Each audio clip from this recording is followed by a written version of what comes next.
Hallo und herzlich willkommen hier bei Selbstgemacht. In dieser Folge möchte ich euch einen Nussgugelhupf zeigen mit Hefeteig. Die Zubereitung und die Zutaten könnt ihr unten in meiner Videobeschreibung nochmal nachlesen.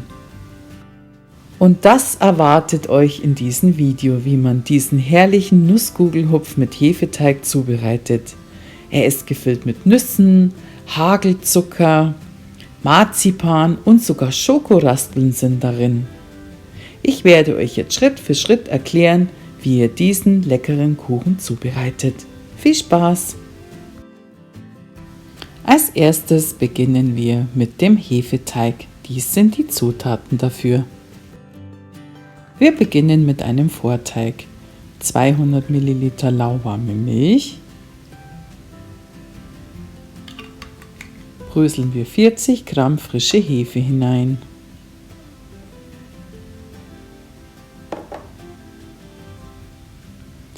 Vor dem abgewogenen Zucker, das waren jetzt 80 Gramm, gebe ich einen Esslöffel dazu.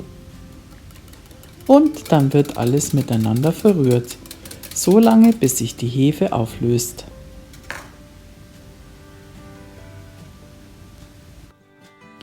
...550 Gramm Dinkelmehl geben wir in eine hohe Schüssel hinein.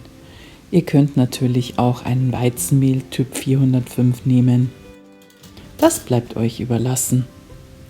In das Mehl machen wir jetzt eine Kohle. Ich mache das jetzt einfach hier mit einem Löffel hinein. In die Mulde gebe ich jetzt vorsichtig das Hefe-Milch-Zucker-Gemisch.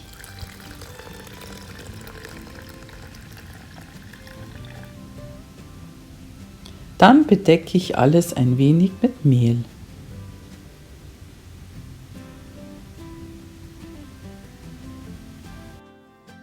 Den sogenannten Vorteig lassen wir jetzt für 20 Minuten abgedeckt ruhen. Stell den Timer auf 20 Minuten. 20 Minuten, los geht's! Den Vorteig macht man, um zu prüfen, ob die Hefe wirklich aktiv ist. Und der Teig geht auch viel schöner auf. In unserem aktiven Vorteig geben wir jetzt 2 Eier hinein. Die lassen wir einfach in die Mulde gleiten. 125 Gramm weiche Butter verteile ich jetzt um den Schüsselrand herum. Den restlichen Zucker, insgesamt waren das jetzt 80 Gramm, ein Esslöffel ist ja schon drin, gebe ich jetzt noch in die Mulde. Eine Prise Salz verteile ich jetzt auch um den Schüsselrand herum.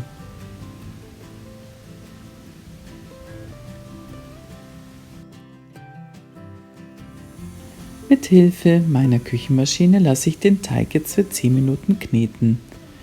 Ich gebe noch einen Spritzer Orangenpaste hinein. Probiert das mal aus, es ist so ein herrliches Aroma. Und die Orangenpaste kann man mittlerweile fast überall kaufen.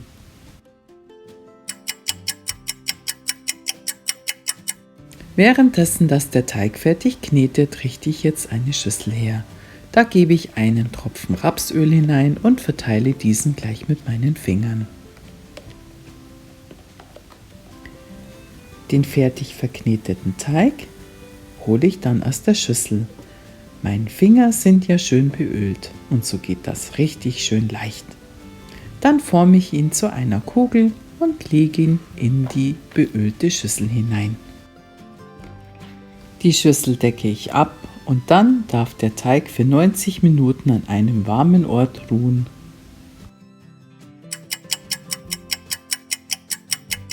In der Zwischenzeit können wir schon mal die Füllung vorbereiten. Dies sind die Zutaten dafür.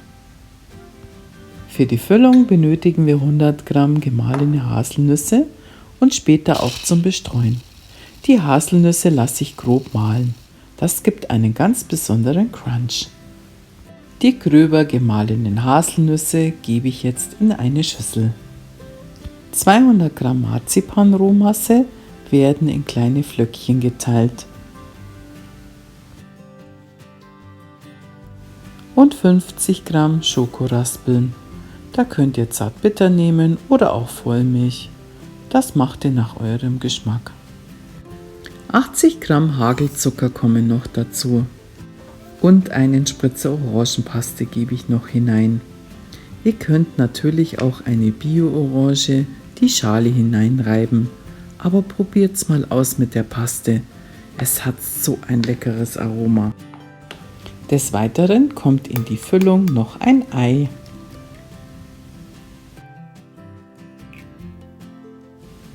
Dann kommen noch zuletzt 50 Gramm weiche Butter dazu.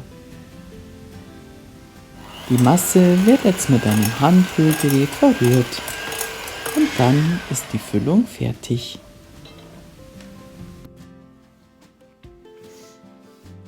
Eine Gugelhupfform 28 cm einfetten. Die Ruhezeit vom Teig ist vorbei. Er ist wunderschön aufgegangen. Die Arbeitsfläche bemehlen. Ich bemehle sie gleich ungefähr so groß, wie ich den Teig ausrollen möchte. Den Hefeteig geben wir jetzt auf die bemehlte Arbeitsfläche und seht nur, wie schön er rausgegangen ist. Das macht, weil wir die Schüssel vorher eingeölt haben. Da bleibt fast kein Teig drin hängen. Den Teig ziehe ich jetzt schon mal etwas in ein Viereck. Dann bemehle ich ihn leicht, auch den Ausrollstab, und dann rolle ich den Teig ca. 50 x 30 cm aus. Die Füllung auf den Teig verteilen. Überall aber einen Rand lassen. Dann rollen wir den Teig von der langen Seite auf. Mit Hilfe der Backmatte rolle ich jetzt den Teig einmal auf. Drücke ihn fest, so wird es eine stabile, schöne, gleichmäßige Rolle. Den Teig in die vorbereitete Form hineinlegen. Beide Enden des Teigs verbinden wir jetzt miteinander und der ganze Teig wird in der Form richtig schön angedrückt, sodass die Form gut ausgefüllt ist. So sollte das dann aussehen. Den Teig decken wir jetzt ab und lassen ihn nochmal für 30 Minuten ruhen. Wenn es ein sonniger Tag ist, stellt ihn doch einfach mal ans Fensterbankerl. In der Zwischenzeit heizen wir den Backofen vor, auf 180 Grad Ober- und Unterhitze. So, die 30 Minuten sind vorüber. Seht nur, wie der Teig nochmal schön aufgegangen ist. Der Kuchen wird dann für ca. 40 bis 50 Minuten im vorgeheizten Backofen gebacken. Auf 180 Grad Ober- und Unterhitze. So, der Kuchen ist fertig gebacken. Bei mir war er 40 Minuten im Ofen. Nach einer kurzen Abkühlzeit habe ich den Kuchen aus seiner Form gestürzt. Auf ein Abkühlgitter und ein Backpapier habe ich darunter gelegt. Dies sind die Zutaten, womit wir den Kuchen gleich bestreichen und bestreuen. Wir benötigen dafür 150 Gramm Aprikosenmarmelade, die gebe ich in einen Topf. Dazu kommen 4 Esslöffel Wasser. Das Ganze wird einmal aufgekocht, sodass es flüssig wird. Die flüssig gewordene Aprikosenmarmelade geben wir jetzt durch ein Sieb. So verhindern wir, dass Fruchtstücke darin schwimmen. Einmal schön alles durch sein. Seht ihr? Und jetzt bestreichen wir damit den noch heißen Kuchen. Einmal ringsherum alles einstreichen.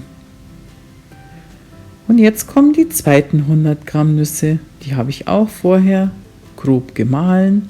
Die werden jetzt noch darüber gestreut. Und fertig ist der leckere Nussgugelhupf mit Hefeteig, gefüllt mit Nüssen, Marzipan, Hagelzucker und Schokolade. Ich wünsche euch jetzt ganz viel Spaß beim Nachbacken. Schaut nur, wie schön er geworden ist innen drin. Und probiert das mal aus mit der Orangenpaste. Es gibt ein so tolles Aroma. Einfach lecker. Und natürlich musste ich sofort ein Stück probieren.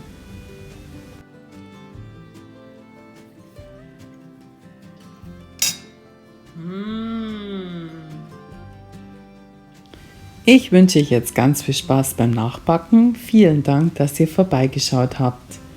Und habt ihr Lust auf viele weitere Rezepte? Dann stöbert mal auf meinem Kanal. Da findet ihr so einiges Leckeres. Dann bis zum nächsten Mal hier bei Selbstgemacht. Servus!